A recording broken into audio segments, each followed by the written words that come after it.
નમસ્કાર. આકાશવાણી.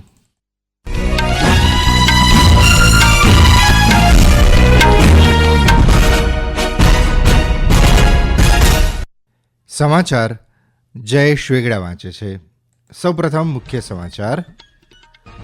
કેન્દ્રીય નાણામંત્રી નિર્મલા સીતારામને અંદાજપત્રમાં પગારદાર વર્ગ, કૃષિ, સૂક્ષ્મ, લઘુ અને મધ્યમ કક્ષાના એકમો માટે અનેક જાહેરાતો કરી. આવકવેરા પરની કરમુક્તિ મર્યાદા વધારીને 12 લાખ રૂપિયા કરાઈ.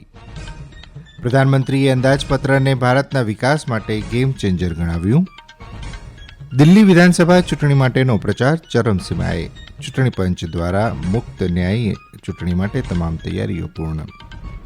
છત્તીસગઢના બીજાપુર જિલ્લામાં સુરક્ષા દળો સાથેની અથડામણમાં 8 માઓવાદીઓના મોત. અને ક્રિકેટમાં ભારત ઇંગ્લેન્ડ વચ્ચે T20 શ્રેણીની 5મી અને અંતિમ મેચ આજે મુંબઈ ખાતે રમાશે. તો મહિલા અંડર 19 T20 વિશ્વકપની ફાઇનલમાં ભારતનો મુકાબલો દક્ષિણ આફ્રિકા સામે થશે. સમાચાર વિગતવાર. કેન્દ્રીય નાણામંત્રી નિર્મલા સીતારામને ગઈકાલે વર્ષ 2025-26નું અંદાજપત્ર રજૂ કર્યું હતું. અંદાજપત્રમાં ખાસ કરીને મધ્યમ અને પગારદાર વર્ગ, સૂક્ષ્મ, કૃષિ, લઘુ અને મધ્યમ કક્ષાના એકમો તથા એકંદર અર્થતંત્રના વિકાસ માટે અનેક જાહેરાતો કરવામાં આવી છે. લોકસભામાં અંદાજપત્ર રજૂ કરતા નાણામંત્રીએ જાહેરાત કરી કે નવી કર પ્રણાલી હેઠળ આવકવેરાના સ્લેબ પ્રમાણે 12 લાખ રૂપિયા સુધીની આવક પર કોઈ વેરો નહીં લાગે. 75,000 રૂપિયાનું સ્ટાન્ડર્ડ ડિડક્શન ઉમેરાતા પગારદાર વ્યક્તિની કુલ 12,75,000 સુધીની વાર્ષિક આવક પર કોઈ ટેક્સ નહીં લાગે. સુશ્રી સીતારામને નવી કર પ્રણાલી હેઠળ આવકવેરાના નવા સ્લેબ દાખલ કર્યા. અંદાજપત્રમાં કૃષિ ક્ષેત્ર માટે અનેક મહત્વની જાહેરાતો કરી. તેમણે કપાસ ઉત્પાદકતા રાષ્ટ્રીય મિશન, બિહારમાં મખાના બોર્ડ રચવાની અને કઠોળ ક્ષેત્રે આત્મનિર્ભરતા હાંસલ કરવાના 6 વર્ષના મિશનની પણ જાહેરાત કરી. આ ઉપરાંત ઓછી ઉપજ ધરાવતા દેશના 100 જિલ્લામાં પ્રધાનમંત્રી ધન ધાન્ય યોજના શરૂ કરવામાં આવશે.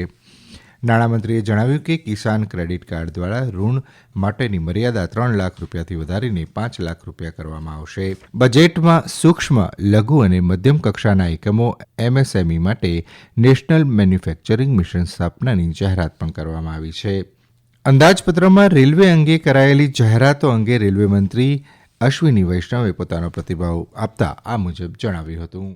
इस बजट में 4,60,000 करोड़ रुपए के नए प्रोजेक्ट्स इंक्लूड हुए हैं, जिसमें नई लाइनें हैं, डबलिंग है, ट्रिपलिंग है, क्वाड्रुपलिंग है, नए लोको बनाने का है, नए ट्रेन्स बनाने का है. तो अगर आप कुछ ही चीजें अगर इसमें से उठा के देखें तो 100 अमृत भारत ट्रेन्स, 50 नमो भारत ट्रेन्स, 200 वंदे भारत स्लीपर और ये चेयर कार मिला के वो इसमें इंक्लूड हुई है. तो एक तरीके से पैसेंजर्स के लिए बहुत ही एक अच्छी सुविधा है. करीब 17,000 नए जनरल कोच और एक तरीके से एक जो लो इनकम और मिडिल इनकम, मध्यम वर्गीय और गरीब परिवारों के लिए रेलवे की बहुत सुविधाएं बढ़ेंगी, ऐसा इस बजट से स्पष्ट है.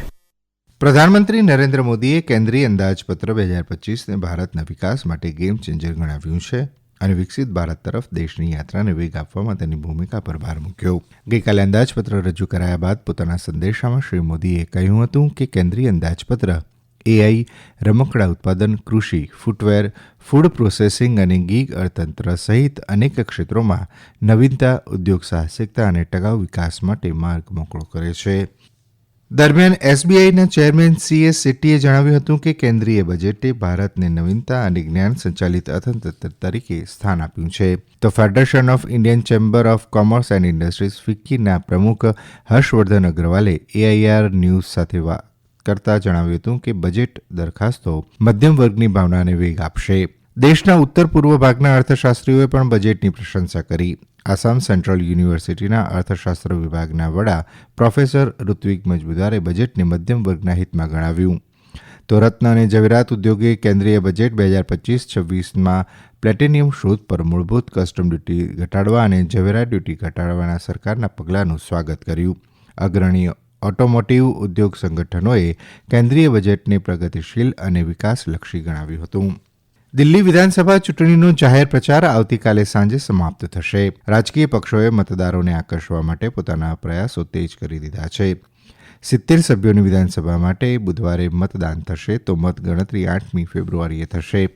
તમામ પક્ષોના નેતાઓ પોતાના ઉમેદવારોના સમર્થનમાં રેલીઓ અને રોડ શો કરી રહ્યા છે. ભારતીય જનતા પાર્ટીના વરિષ્ઠ નેતા અને પ્રધાનમંત્રી નરેન્દ્ર મોદી આજે આરકેપુરમમાં જાહેર સભાને સંબોધિત કરશે. પાર્ટીના નેતા અને કેન્દ્રીય મંત્રી રાજનાથસિંહ રાજેન્દ્રનગર, ચાંદની ચોક અને લક્ષ્મીનગરમાં રેલીઓ કરશે.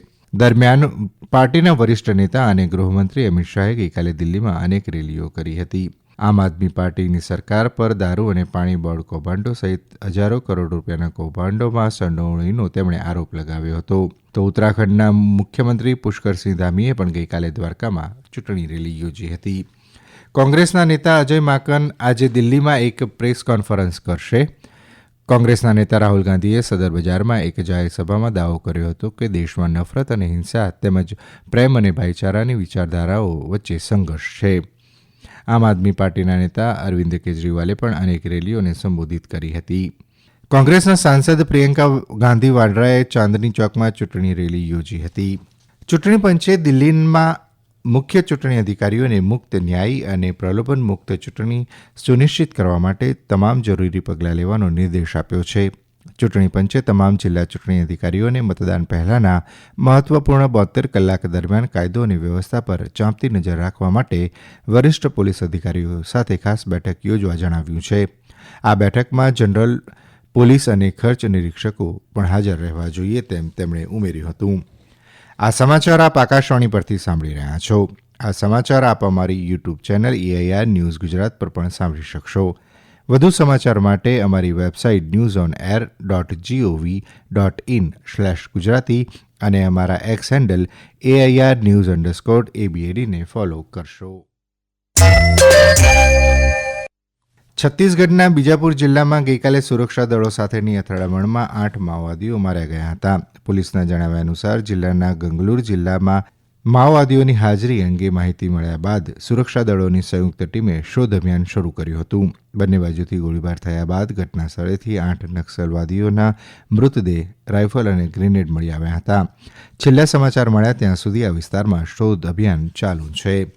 ભારત અને ઇંગ્લેન્ડ વચ્ચે T20 ક્રિકેટ શ્રેણીની 5મી અને અંતિમ મેચ આજે સાંજે મુંબઈમાં રમાશે. આ મેચ ભારતીય સમય મુજબ સાંજે 7 વાગે શરૂ થશે. ભારત પહેલાથી જ શ્રેણી 3-1થી જીતી ચૂક્યું છે. ભારતે 2 મેચ જીતી હતી જ્યારે એક મેચમાં ઇંગ્લેન્ડનો વિજય થયો હતો. સૂર્યકુમાર યાદવના નેતૃત્વ હેઠળની ભારતીય ટીમે ચોથી રોમાંચક મેચ 15 રનથી જીતી હતી. આઈસીસી અંડર-19 મહિલા T20 વિશ્વકપની ફાઇનલમાં આજે મલેશિયાના કુઆલાલંપુરમાં ડિફેન્ડિંગ ચેમ્પિયન ભારતનો મુકાબલો દક્ષિણ આફ્રિકા સામે થશે. આ મેચ ભારતીય સમય મુજબ બપોરે 12 વાગે શરૂ થશે. ભારતે સેમીફાઇનલમાં ઇંગ્લેન્ડને 9 વિકેટે પરાજય આપ્યો હતો જ્યારે દક્ષિણ આફ્રિકા ઓસ્ટ્રેલિયાને 5 વિકેટે હરાવીને ફાઇનલમાં પહોંચ્યું હતું. હવે અખબારોના સમાચાર રજૂ કરે છે નિકિતા શાહ. આજે મોટાભાગના અખબારોએ પ્રથમ પાના પર કેન્દ્રીય બજેટના સમાચારોને સ્થાન આપ્યું છે. ગુજરાત સમાચાર લખે છે, મોંઘવારીથી પીસાતા મધ્યમ વર્ગને અંતે રાહત, 12 લાખ સુધીની આવક પર ટેક્સ નહીં, 1 કરોડ કરદાતાને લાભ. સંદેશ અખબારે પ્રથમ પાના પર આનંદો 12 લાખ સુધીની આવક કરમુક્તના સમાચારને શીર્ષક બનાવ્યું છે અને સાથે જ લખ્યું છે કે જનતા જનાર્દનનું બજેટ, વડાપ્રધાન મોદી.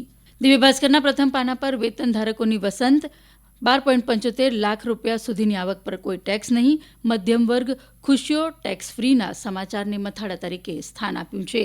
નવગુજરાત સમય છેલ્લા પાના પર લખે છે, IFSCને ટેક્સ રાહતની મુદતમાં 5 વર્ષનો વધારો. અને અંતમાં મુખ્ય સમાચાર ફરી એકવાર. કેન્દ્રીય નાણામંત્રી નિર્મલા સીતારામને અંદાજપત્રમાં પગારદાર વર્ગ, કૃષિ, સૂક્ષ્મ, લઘુ અને મધ્યમ કક્ષાના એકમો માટે અનેક જાહેરાતો કરી. આવકવેરા પરની કરમુક્તિ મર્યાદા વધારીને 12 લાખ રૂપિયા કરાઈ. પ્રધાનમંત્રીએ અંદાજપત્રને ભારતના વિકાસ માટે ગેમ ચેન્જર ગણાવ્યું. દિલ્હી વિધાનસભા ચૂંટણી માટેનો પ્રચાર ચરમસીમાએ. ચૂંટણી પંચ દ્વારા મુક્ત, ન્યાયી ચૂંટણી માટે તમામ તૈયારીઓ પૂર્ણ. છત્તીસગઢના બીજાપુર જિલ્લામાં સુરક્ષા દળો સાથેની અથડામણમાં 8 માઓવાદીઓના મોત.